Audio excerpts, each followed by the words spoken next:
Merci, Monsieur Sansu. Question de Monsieur Jean Leonetti à Monsieur le secrétaire d'État chargé des transports de la mer et de la pêche. Monsieur le Président, Monsieur le Ministre, ma question concerne le décret du 26 mai 2006 appelé décret plage et en particulier les modifications qui seraient susceptibles de lui être apportées.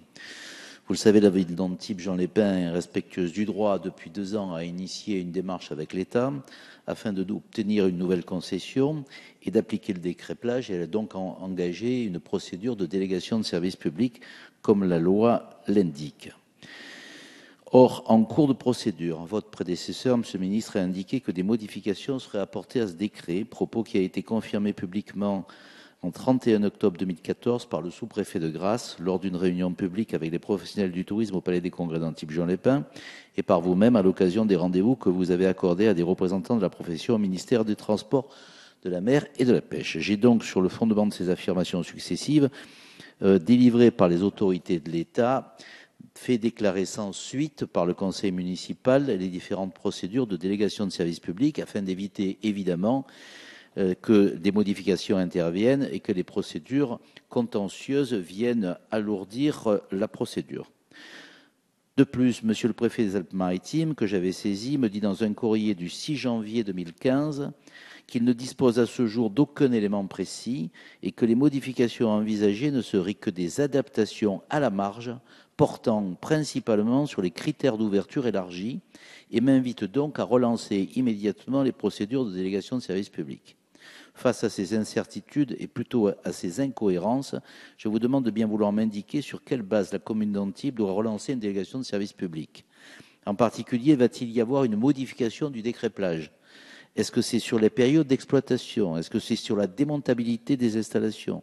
Est-ce que c'est sur les taux d'occupation? Est-ce que c'est sur la durée des concessions? En sachant que la commune d'Antibes, Juan-les-Pins n'est concernée que par les 2 derniers aspects. Je vous demande donc de bien vouloir me dire dans quel sens le décret sera ou non modifié s'il doit l'être, et pour pouvoir relancer une délégation de service public sur des bases solides juridiques. Merci, Monsieur Leonetti. La parole est à Monsieur le Ministre. Merci, Monsieur le Président. Monsieur le Président, Mesdames et Messieurs les députés, Monsieur le député Jean Leonetti, la loi littorale du 3 janvier 86 a énoncé le principe selon lequel l'usage libre et gratuit pour le public constitue la destination fondamentale des plages. C'est dans le respect de ce principe législatif que le décret relatif aux concessions de plage, dit décret plage, a été élaboré et adopté le 26 mai 2006. Certaines dispositions particulières de ce décret se sont avérées difficiles à mettre en œuvre. C'est pourquoi, depuis 2006, des réflexions ont été menées afin de trouver un point d'équilibre entre, d'une part, le principe d'usage libre et gratuit des plages et, d'autre part, les considérations économiques et touristiques des stations balnéaires. À l'heure actuelle, les dispositions réglementaires issues du décret plage prévoient qu'au moins 80% d'une plage naturelle en surface et en linéaire doit rester libre de tout équipement et installation. Ce taux est porté à 50% pour une plage artificielle. Je précise qu'il n'existe pas de définition juridique des plages. Néanmoins, cette notion ancienne, dont l'usage est bien antérieur à l'adoption du décret plage de 2006, s'appuie sur les limites géographiques ou géologiques de la plage communément admise, que ce soit des éléments naturels, embouchures des fleuves, zones rocheuses ou anthropiques, installations portuaires, ouvrages nécessaires à la sécurité maritime ou à la défense nationale. Aussi bien lors de l'élaboration du décret plage de 2006 que dans le cadre du rapport d'inspection de 2009, la notion de plage n'apparaît pas comme une difficulté majeure d'application. Par ailleurs, les dispositions réglementaires imposent le caractère démontable ou transportable des équipements et installations autorisés sur la plage, précisant qu'elles doivent être conçues de manière à permettre, en fin de concession, un retour du site à l'état initial. Cette obligation est conforme aux principes selon lesquels toute occupation sur le domaine public maritime naturel ne peut être que temporaire. Elle répond en outre à des enjeux de sécurité publique dont la responsabilité incombe à l'État en tant que propriétaire du domaine public maritime naturel. Enfin, selon les constats et les études menées ces dernières années, le maintien d'installations permanentes sur les plages peut contribuer à accentuer le phénomène d'érosion côtière et donc, in fine, la vulnérabilité du littoral. Au vu de ces éléments, il me paraîtrait préjudiciable de remettre en cause ces principes généraux qui fondent la réglementation relative aux concessions de plage.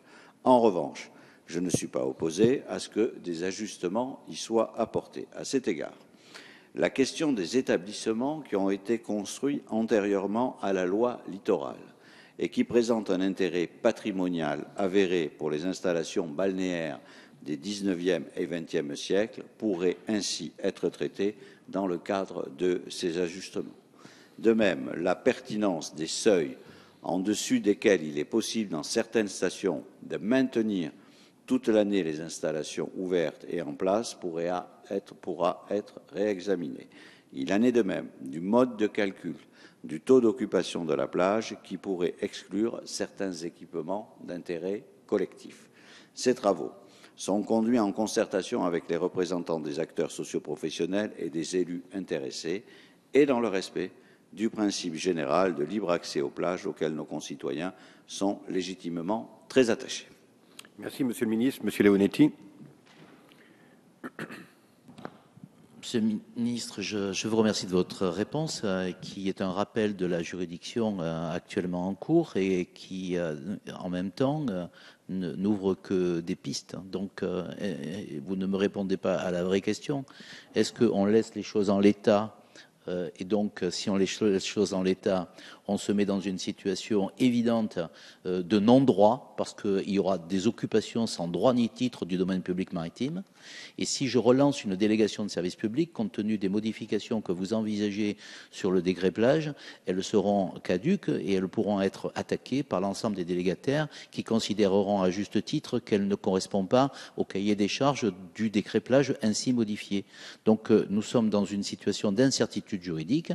J'ai bien compris que je ne relancerai pas de délégation de service public comme monsieur le préfet me le demande et je vous demande donc de donner instruction à l'ensemble des préfets pour qu'ils ne mettent pas en difficulté la concertation que vous avez entamée.